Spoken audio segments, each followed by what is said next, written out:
You don't know me, and I don't know you. Let's change that. I'm 20 years old.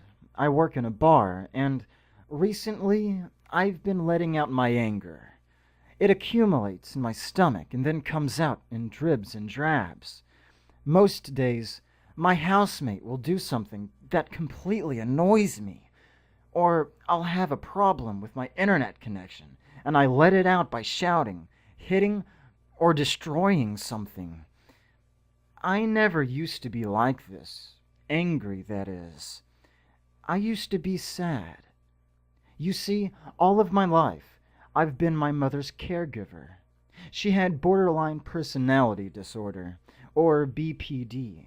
And for those who don't know, I'll give a short explanation of the illness.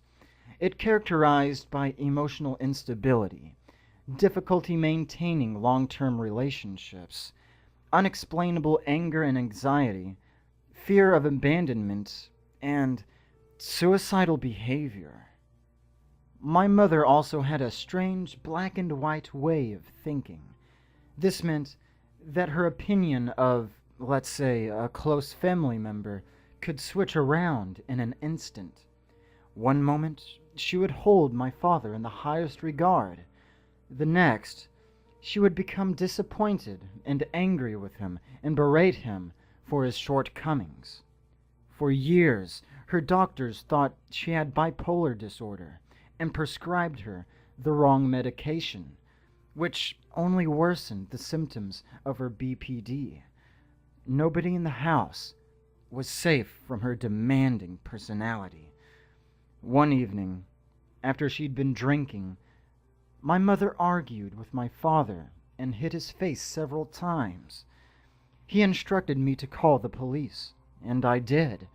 My mother was put in a cell overnight, and the next morning they told her that she was no longer welcome in my father's house. It was around this time she was diagnosed with peripheral neuropathy. For those who don't know yet again, I'll give a short explanation of this condition.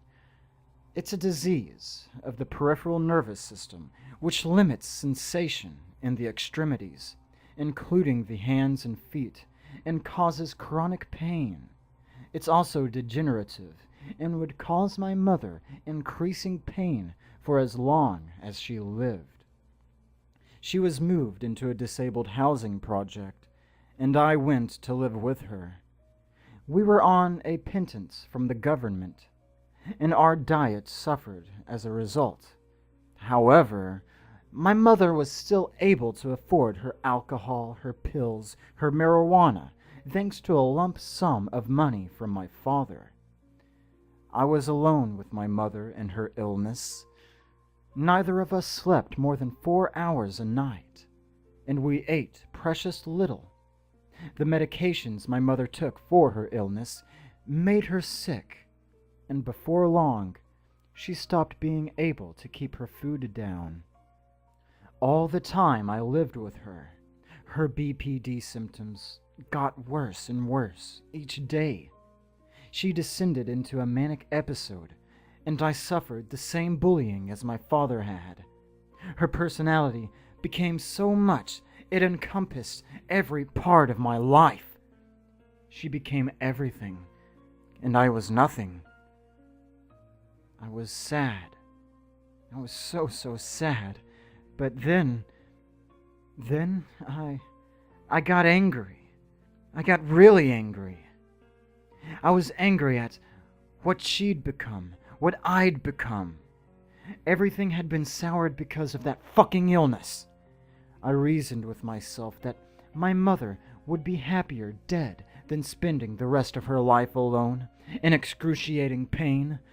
She often spoke of suicide, and in her more lucid moments, she told me that her death would solve everyone's problems. So it was easy to make a decision. My anger spurred me on. I picked a day when she totally aggravated me to the boiling point. And then I offered to make dinner. I made some curry, hoping that the strong flavors would disguise the bitterness of the medication that I crushed into her plate. She'd told me before what overdosing on her medication would do. It would relax all of her functions, even stopping her breathing. And there she would lie, unable to breathe, unable to move, and unable to call for help. When she finished her food, I treated her to a larger than usual amount of vodka and iron brew, and then I left the house. A few hours later, I came back and found her body lying there. She wasn't breathing. I called for an ambulance. In a way, I was right about her passing. It freed me. Her suicide freed all of us. My family and I could be ourselves again, and I could make my way in the world unhindered. But she still haunts my dreams, talking me down, berating me. I discovered back then what anger can make you accomplish. When I'm sad, I am nothing. But when I'm angry, I feel like I can bring my fist down on the whole world and crush it. Sometimes I think about killing the housemate that annoys me. Sometimes I think about stabbing someone in the dead of the night and simply walk away. I probably will, at some point. Anything to feel like a whole person. So, now you know about me. Maybe I'll find you and get to know you. Maybe, just maybe, I'll kill you as well. Actually, we might already know each other.